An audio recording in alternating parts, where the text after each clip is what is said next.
All right, so we always vibing on something. So bro, what you got? What you been vibing on this week? Couple things. The Fall Out Boys came out with a new album. It's called So Much for Stardust, and the Mm, four is in a it's in a parentheses. But so it could be like so much for Stardust or so much Stardust. But I'm also vibing out to Black. You got a new joint, Since I Have a Lover, right? mm. I didn't I don't think I've ever listened to this stuff before. Where's he Uh, from? Does this? I feel like he's from Detroit or something like that. I don't know. he's no, okay, so That. he's actually from Baltimore, Oh, okay, okay. but he moved to Atlanta at some point, and he pretty much, I guess, reps that area, Okay. Atlanta. Okay. I guess maybe that's where he did. He grew up his formidable years, but he was actually Hmm. born in Baltimore. And so, Okay. what I might have come across his music before in the past, and I Hmm. might have Hmm. enjoyed it as well, but I never really gave him a good focused listen. And I was glad I did. I've actually listened to it several times, this weekend. There's some Oh, albums okay. sometimes that come out. I listen to it once and I might like it, but I don't ever Hmm. go back to it, Yeah. right? Or even that same day. Sometimes I'll listen to an album a couple times in a day, and then like I never go back to it after that. But I played this album like maybe like three times already, and I've added it to one of my playlists. So some of the songs are gonna come up. But Okay. what I was happy to see though that he is, and I'm like, why is this like hitting me a particular way? This music, Hmm. Hmm. there's a certain tone, there's a certain production, there's a Hmm. certain vibe that they give out, and it's Spillage Village. Spillage Village it's a collective of Hmm. artists, out of, and I guess you could almost say like it's like Wu-Tang. You know what I'm saying? Oh, okay, Like okay. like So they got Wu-Tang, something like that. yeah. And Okay. so they have a bunch of different artists Mm. that are under this collective. I don't even think bro, I don't even think they a record label like that. Spillage Village. Okay. Mm. So Well, okay, Interscope. It's all under Interscope. oh, okay, okay, It's all under Interscope. okay. So maybe Spillage Village art is gonna be like a Mm. label that's under Dreamville, because Mm. Dreamville is another vibe, that J. Yeah, Cole type yeah. of stuff, J. Cole, yeah. and so I think Spillage Village may be a record label. I'm not sure, but Mm. they So got they're all kind of interconnected, or is it yeah, like a they're all collective? interconnected because Okay, it's a collective. So okay, like they do okay. music together, they Mm. do put out independent Okay, projects, but all right. it's like I said, like Wu-Tang, we have Yeah, these yeah. different people put out their albums, Mm. you know, Mm. um Earth Gang, fuck with them heavy, right? Mm. Earth Gang is the biggest name here of Jid. I brought him up on several occasions, just Mm. saying, bro, I fuck with his music heavy. Mm. And Black is on this roster. Now, there's a couple of artists here that I'm like, yo, I trust their brand. So I'm finna check out Mm. some of these other artists. Yeah, That's on their, because they never steer me wrong so far with Earth Gang and Jid and now and Black. and that's probably their methodology, right? Like they're like, hey, if it's quality content we're putting out from all these different faces of Exactly. this collective, Yo, so yeah, man, they probably. I've always thought for a long time that we have way too many fucking artists that are actually in the game. It is Um, quite oversaturated for sure. it's so oversaturated, and Yeah. it's shitty to say that, Mm. because anybody who's making music for like their local neighborhood, let's say, what I mean, Mm. that's art. You know Yeah. what I mean? And the people in the neighborhood hear it and they listen to it and They they rock fuck with it. with Yep. it. Mm. You know, but it be some of these artists that come out that just be NPCs, man. I talked about this before, bro. And that's like, why the fuck are they Yeah. getting a platform? And then like Mm-hmm. the garage band down the street should have this platform. You know what I'm Mm. saying? Some of these cats are dead and gone, and they never got a chance to put their best work out. You know Mm. what I'm talking about? Yeah. And or never got a That's chance to be unfortunate. discovered, or never had Yeah. a platform. So Mm-hmm. those big platforms, I guess, is what I want to say. Mm. Man, that they should have a fucking draft, and they should have a fucking roster max. Mm. In terms of what they call Like it. in terms of like like signing like artists to like labels? Is Yeah, that in that way? start signing to labels and signing to even these like for Spillage Village. Like you got to be recruited. You should have to be recruited to be a member of Spillage Village. You know what I'm talking about? I think that I mean, isn't that what ARs do though, right? ARs are typically recruiting. That's But they're what doing they... that for the inner scope, for the label, for the big label. I'm talking about these music groups, these music collectives like this, the way like Wu-Tang built that up. You know what I mean? Like recruiting folks for actual music groups. Yeah, not to a necessarily Tribe the Called label. Quest and those guys that did music with them. Like you have, like I think like Spillage Village it should be a draft. You know what I'm saying? Like hit the streets, you know what I mean? Hit the corners, hit the ciphers, you know what I mean? And see what people spitting and what people now get people demo tapes and stuff like that. You know what I mean? And you have an event and like Spillage Village is gonna fucking recruit a new fucking artist under Spillage Village and making a fucking event. Televise that bitch. You know what I'm talking about? Okay. Have Spillage Village and fucking Shady Records freaking be on the clock. You know what I'm talking about? And have the different labels be on the clock and have to like draft. You know what I mean? Have to draft some of these artists, like, and then that's how we get quality fucking shit. I mean, there's been some shows that I've seen like on like some platforms, like on, was it like on Netflix? They had like this one show that had some of the big time artists. They'll like judge certain rappers and artists. I can't remember what it is. Well, you know what? Diddy did it, like Making the Band. Diddy did something like that, where he's like, there's gonna be a competition to get in this door.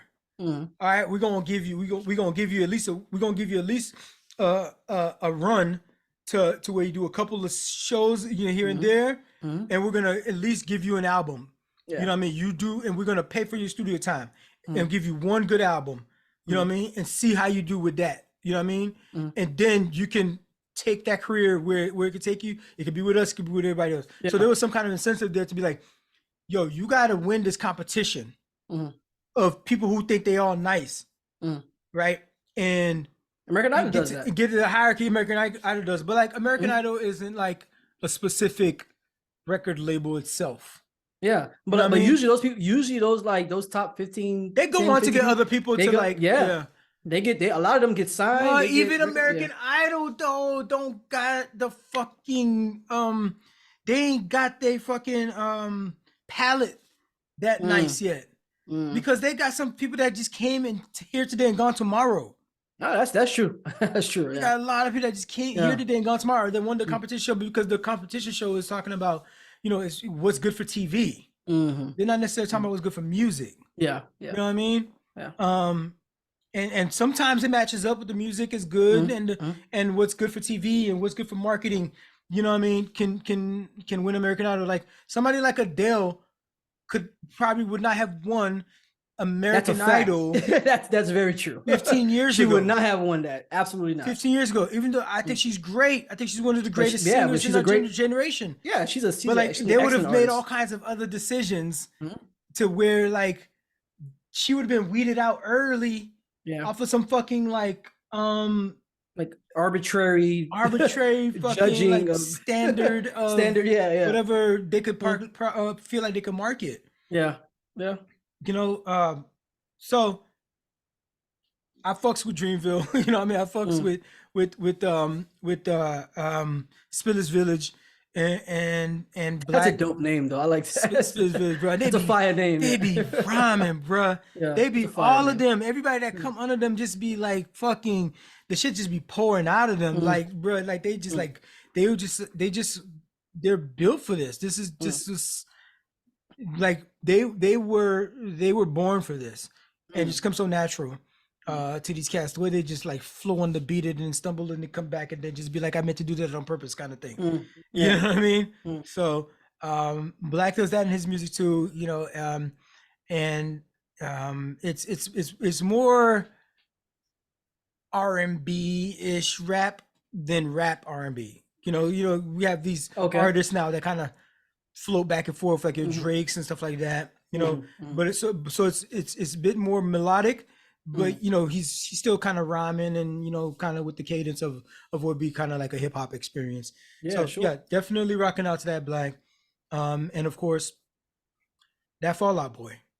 They gotta be legends. Fall Out Like Boy? for sure. Like these Yeah. yeah, I mean I've been into them since forever. Yeah, they've been around for a minute. Yo, these cats is from Chicago, Mhm. and man, Chicago, shout out to Chicago. They like tons of music. Chicago be pumping out artists Out of left me, and like right. out of whatever fucking genre you want, from house to rap to rock to soul. You know what I mean? Like, yo, this album is called So Much for Stardust. And they have the Stardust in no, they have the four, so much for kind of quote Stardust. So so it could be read as so much Stardust, or it could also be read as so much for Stardust. So much for Stardust. It's another great freaking album that Fall Out Boy put out, and it's like my wife spotted it. Like I said, the last album they put out. Is she into that? Is she into that type of genre?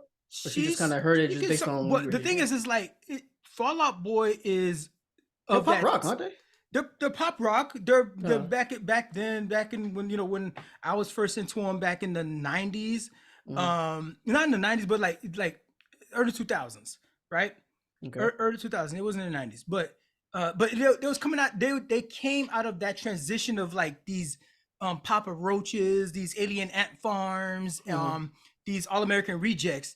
That was coming out around that time, and then so they came out. That's probably like early 2000s. I can't remember exactly, but when we say somebody has a formula to know what the people fucking want, regardless or not if she was into that genre of music, when you got the formula, when that shit hit, you still fuck with it. You still rock with it. You know what I mean? So it's like, so yes, she's into Fall Out Boy, as you know. I mean, probably not. She don't go deep into the discography like I do, but she, it comes on. She won't even know it's them, but she knows the song. Yeah. That's just because of they got the fucking formula.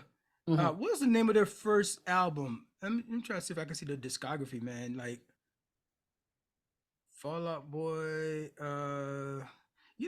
Usually they freaking do the. Okay, there we go.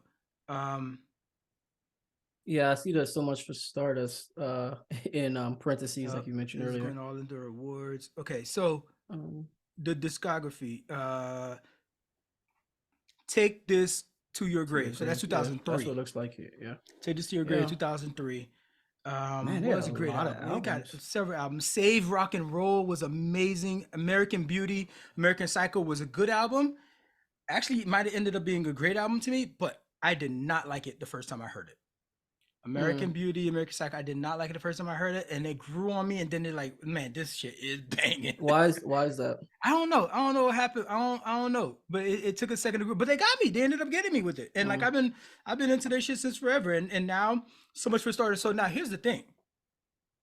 I made a similar criticism about Gorillaz a few weeks back when I was like, yo, I was listening to this album, I was fucking with it, Heavy for the Weekend, but it ain't a great album because they didn't give me nothing new. They didn't expand themselves. So like, if you was into Gorillaz before, you're gonna get more of the same.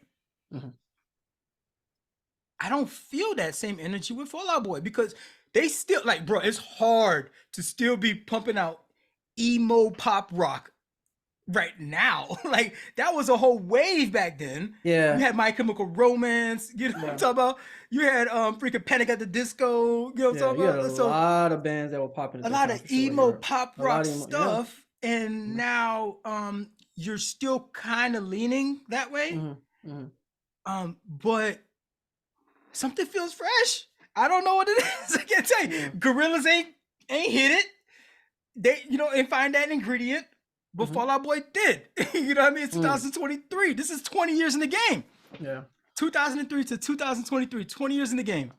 And this shit still sounds fresh. But this is what I was saying before about like some of these genres. You can exist in some of these genres forever though. Like some of these bands, it's like they can be around for 20, 30, 40, 50. I mean, if that's even possible. Because like, of the genre. Because of the genre. Yeah. So people are always gonna have that type of feel, that type of loyalty, and that type of fealty. That type of fealty to these type of genres. It's just only certain genres you can really be that relevant for that long. Yeah. You know, I was kind of gives them an advantage, I think. I was thinking something today. So this is total sidebar. I was listening to a Drake playlist, like the algorithm. I let the algorithm do it, like the best of Drake. When they come out with the best of Drake album, dog, when this nigga come out with that shit in like 15 years, Drake got some fire. Jesus Christmas. Drake got some fire. I was like, cause like I don't like Drake like that. I never understood that. I don't like Drake like that, but I was like, yo, this shit was going on for 2 hours. Yeah, he got a lot of hits. Bangers, just like he got a lot of bangers. Hits. Another guy that's like that too is Chris Brown. People don't like them in the media, but as far as like musicians, like musical genius, entertainers, those guys are the best. And like as much as we say we want to cancel somebody, yeah, like for example Chris Brown, or even whenever Drake got problematic or whatnot, or people saying, oh, he's like a not real rapper or whatever the fuck you want to say about them, yeah, they you go back and like, if y'all ain't really fuck with me, how am I doing these numbers? Yeah, numbers don't lie. Numbers don't fucking lie. Yo, this nigga has so many bangers. Dog. I was listening and I was listening to this song, and it's been years. It's been a while. I don't know if it's been years. I don't know when it came out. No, matter of fact, scratch that. That Take Care album. Yeah, that was a good album. Take Care album was pretty good. How many joints came off of that alone? A lot of people said that's probably the best album he's ever had. Actually, I've heard a couple people say that. You know what? I don't even know. Because I don't even be into Drake like that. So I don't even know the conversations that people really have about Drake like that. I just know every once in a while he's trending for some bullshit. Some folks say Thank Me Later. Some folks say Take Care. It's really those two albums that I hear a lot of like people. Yeah. Bro, yeah. He got a lot of hits, man. He does. That Marvin's Room. I'm like, and I don't even be remembering tracks like that, like in terms of like the name of tracks, you know what I mean? But I won't forget it. Marvin's Room, that song right there. It's just like, yo, it just gets you in that space. It's just like, even that song was like a freaking hit. Some guys just got it, bro. Like, and Drake is just one of those guys. He just got it. He knows the formula. Yeah, he found the formula. He found the formula. Him, Chris Brown, like those guys, they know, regardless how you feel about them, they know the formula. They got it.